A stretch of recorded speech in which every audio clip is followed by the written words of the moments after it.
परमेश्वर के वचन में इस प्रकार से लिखा हुआ है, मैं अभी आपके सामने पढ़ूंगा मेरे दोस्तों, कि हमें हर चीज में हर प्रकार से परमेश्वर को धन्यवाद देना है, उसकी स्तुति आराधना करना है, क्योंकि वही हर बात हमारे जीवन में लाता है, करता है, हमारे बारे में विचारता है।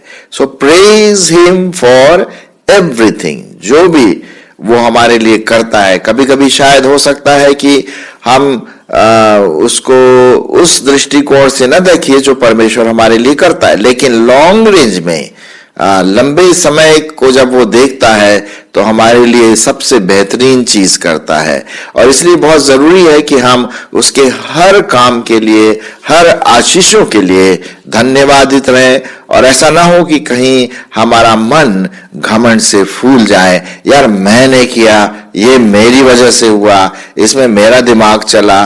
जी नहीं, वो दिमाग को चलाने वाला, वो परिस्थितियों को वैसा करने वाला हमारा परमेश्वर है।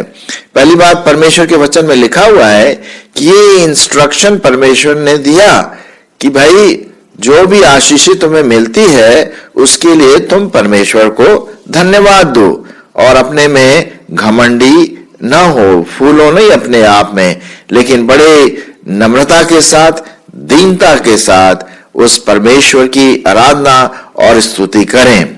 मैं आपके लिए पढ़ूंगा, इसी से संबंधित पाया जाता है व्यवस्था विवरण उसका 8 अध्याय, व्यवस्था विवरण उसका 8 अध्याय और 12 से आगे। देखिए यहां पर क्या लिखा हुआ है। ऐसा ना हो कि जब तू खाकर तृप्त हो जाए और अच्छे अच्छे घर बनाकर उनमें रहने लगे, तेरी गाय बैलों और भेड़ बकरियों की बढ़ती हो जाए, और तेरा सोना चांदी और तेरा सब प्रकार का धन बढ़ जाए, तब तेरे मन में अहंकार समा जाए और तू अपने परमेश्वर यहोवा को भूल जाए, जो तुझको दासत्व के घर अर्थात मिस्र देश से निकाल लाया है, और उस बड़े और भयानक जंगल में से ले आया है, जहां तेज विष वाले सर्प और बिच्छू रहते हैं, और जल रहित सूखे देश में उसने तेरे लिए चकमक की चट्टान से जल निकाला, और तुझे जंगल में मन्ना खिलाया, जिसे तुम्हारे पुरखा जानते भी न थे, इसलिए कि वह तुझे नम्र बनाए और तेरी परीक्षा करके अंत में तेरा भला ही करे। कहीं ऐसा ना हो कि तू सोचने लगे कि ये मेरी संपत्ति मेरे ही सामर्थ्य से और मेरे ही भुजबल से प्राप्त हुई, परंतु तू अपने परमेश्वर यहोवा को स्मरण रखना, क्योंकि वही है जो तुझे संपत्ति प्राप्त करने की सामर्थ इसलिए देता है कि जो वाचा उसने तेरे पूर्वजों के साथ शपथ खाकर बांधी थी उसको पूरा करे, जैसा आज प्रकट है। यदि तू अपने परमेश्वर यहोवा को भूलकर दूसरे देवी देवताओं के पीछे हो लेगा और उसकी उपासना और उनको दंडवत करेगा, तो मैं आज तुझको चिता देता हूं कि तू निसंदेह नष्ट हो जाओगे।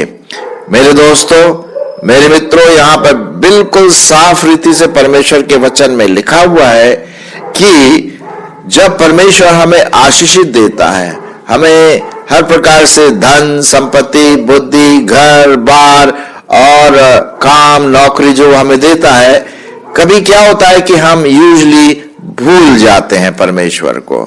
जी हाँ, और अपने ही संपत्ति में, अपने ही घर बार में, अपने ही स्टेटस में, सोसाइटी में एक नाम कमाने के लिए खूब अपना चीजें दूसरों के सामने रखते हैं और भूल जाते हैं। कभी कभी हम दूसरों को भूल जाते हैं और परमेश्वर को भी भूल जाते हैं।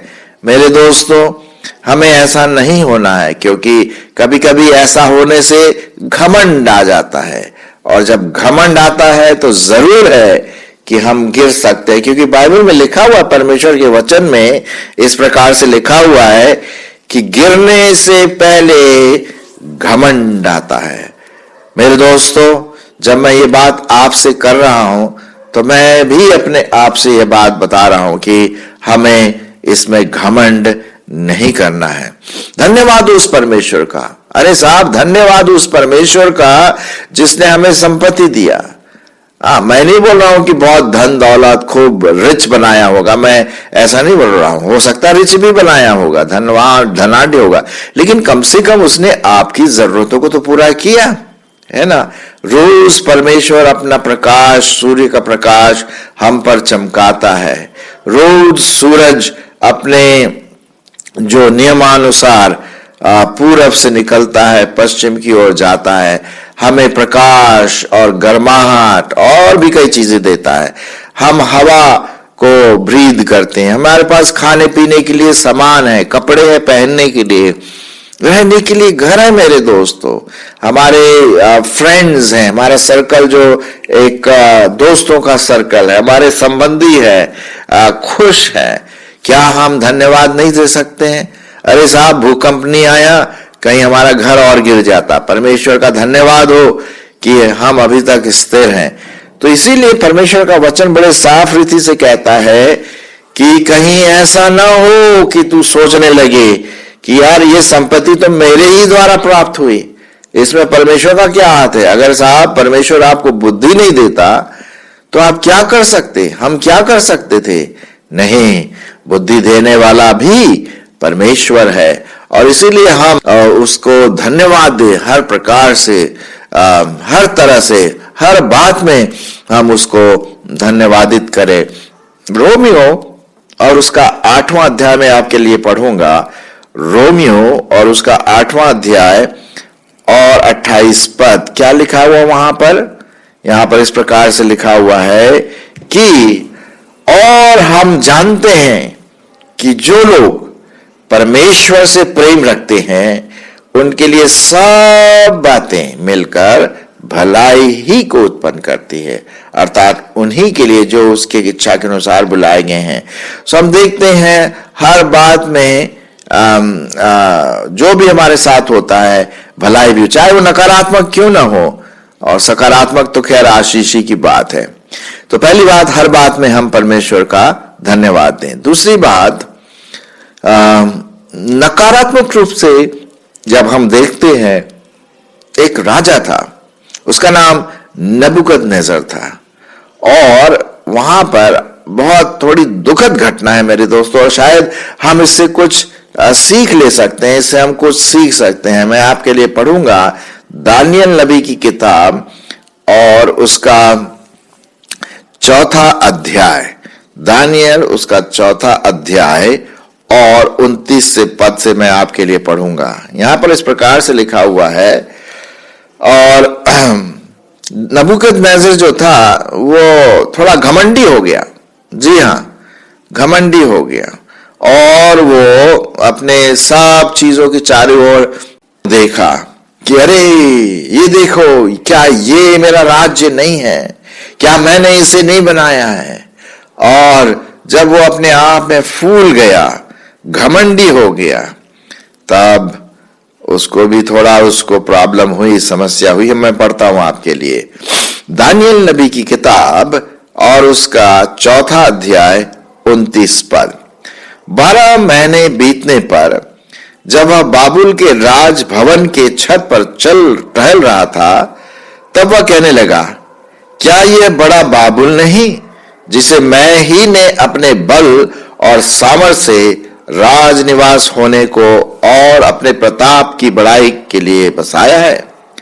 यह वचन राजा के मुंह से निकलने भी न पाया था कि आकाशवाणी हुई, हे राजा नबूकदनेस्सर, तेरे विषय में यह आज्ञा निकलती है कि तेरे हाथ से राज्य निकल गया है, और तू मनुष्यों के बीच में से निकाला जाएगा, और मैदान के पशुओं के संग रहेगा, और बैलों की नाई घास चरेगा, और 7 काल तुझ पर बीतेंगे, जब तक कि तू जान ले कि परम प्रधान मनुष्यों के राज्य में प्रभुता करता है, जिसे वह चाहे उसे देता है।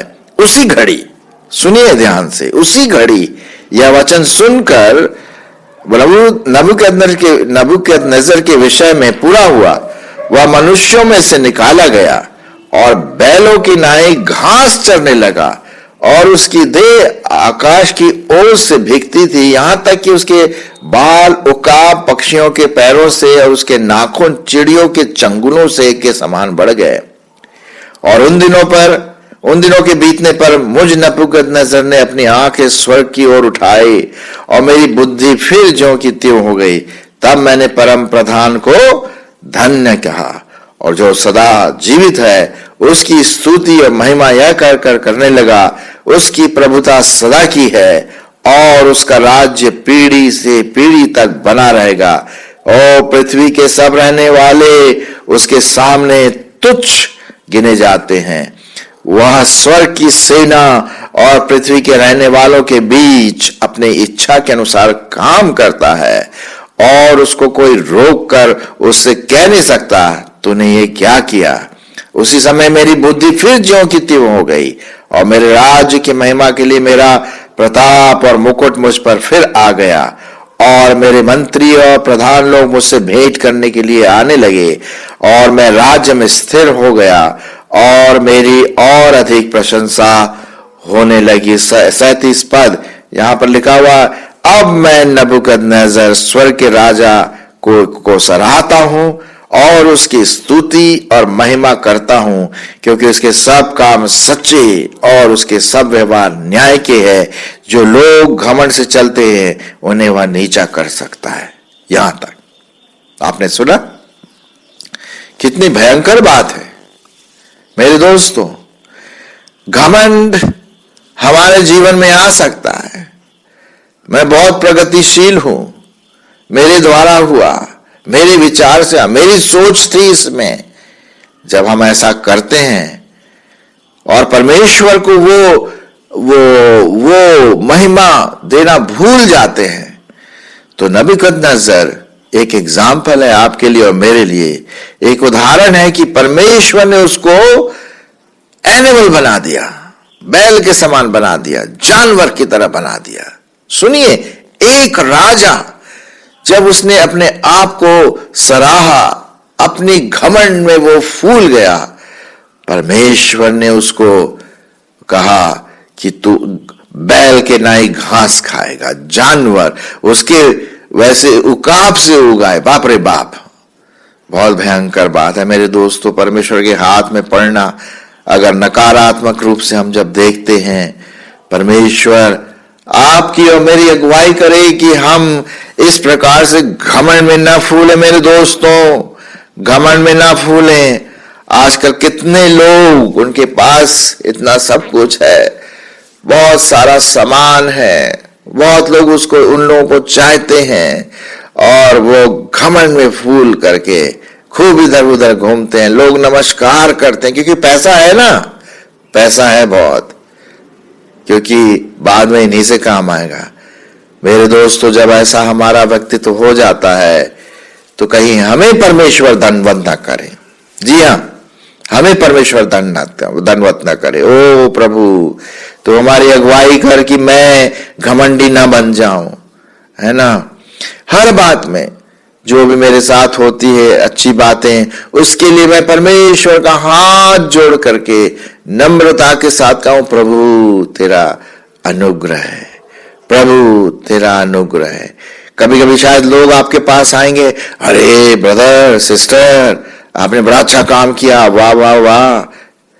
तो घमंडी मत होना, चुपचाप धन्यवाद देना, थैंक यू भाई, थैंक यू बहन, थैंक यू अंकल, और उन धन्यवादों को लेकर के आप परमेश्वर को चढ़ा दीजिए। शाम को बोले, प्रभु जो भी मिनिस्ट्री मैंने आज कर पाया, जो भी आशीष तूने आज मुझे दिया, वो मैं कर सका क्योंकि तूने मुझे अनुग्रह दिया।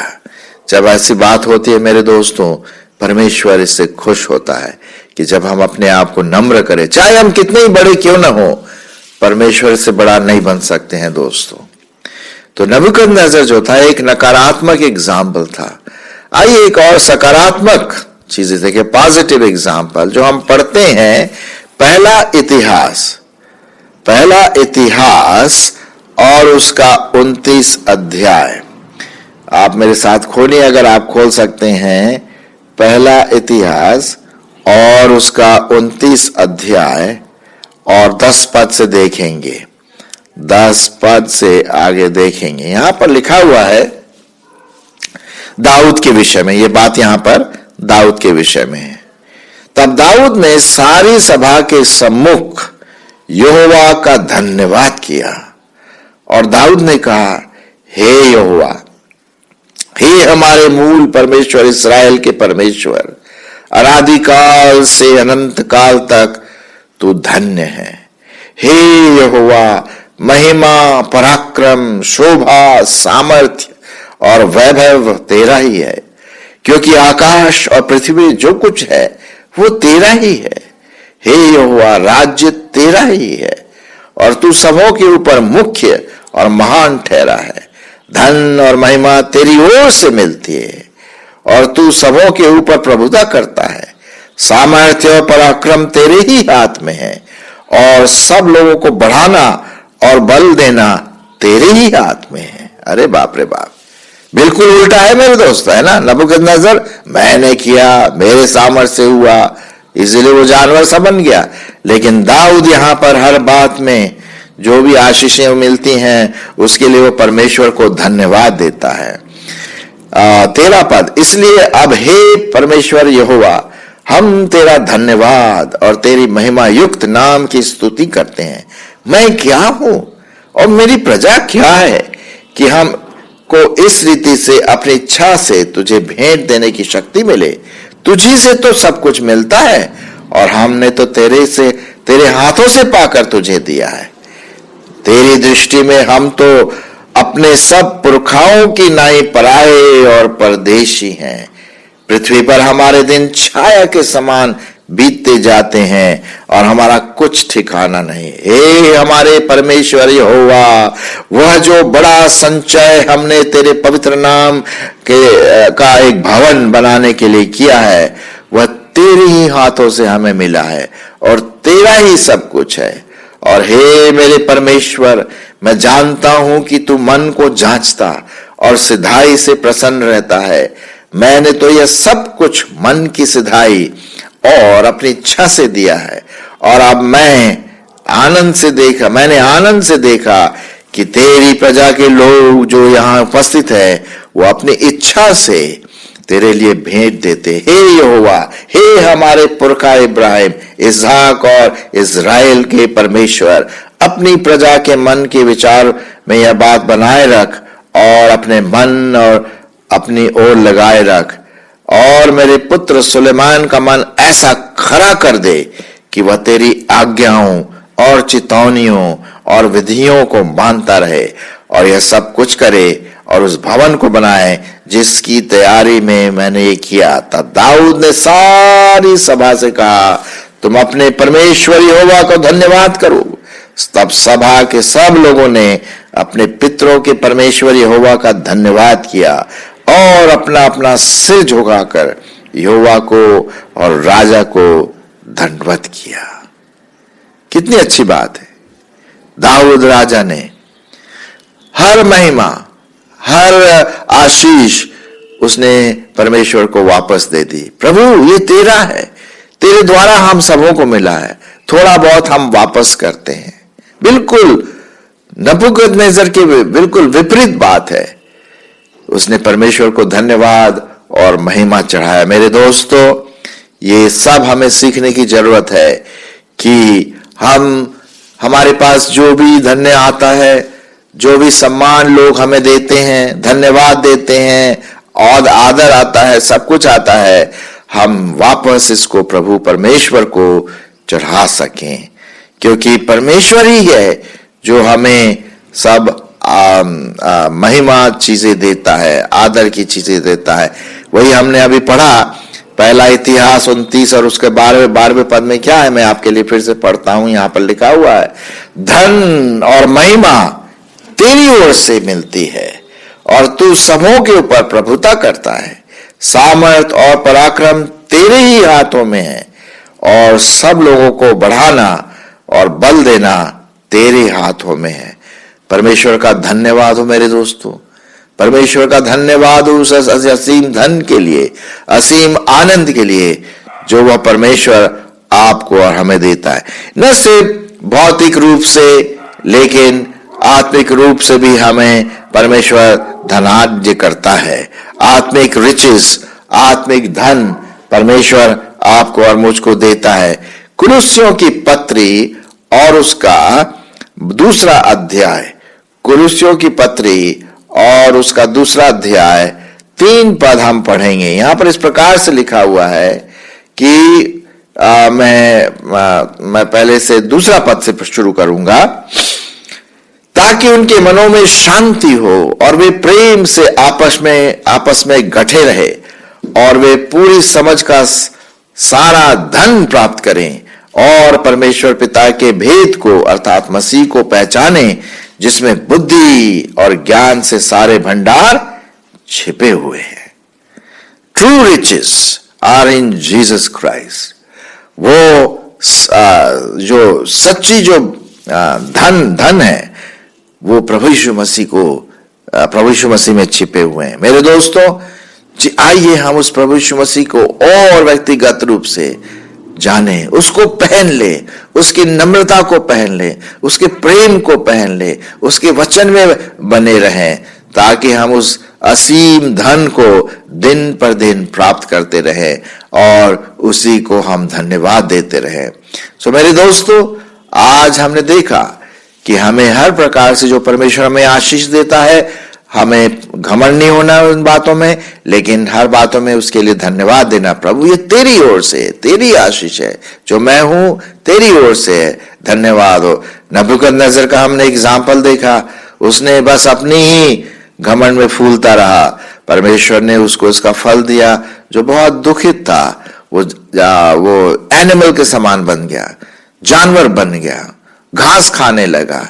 लेकिन उसने फिर वापस आया और उसने कहा, अरे अरे अरे अरे, मैंने गलत काम किया। परमेश्वर ने फिर वापस उसको भौतिक रूप से, शारीरिक रूप से, मानसिक रूप से आशीष दिया। और एक दाऊद भी एक एग्जाम्पल हमने देखा कि हर बात में परमेश्वर को उसने धन्यवाद किया। मेरे दोस्तों, हम परमेश्वर के असीम धन को प्राप्त करते चले जाए।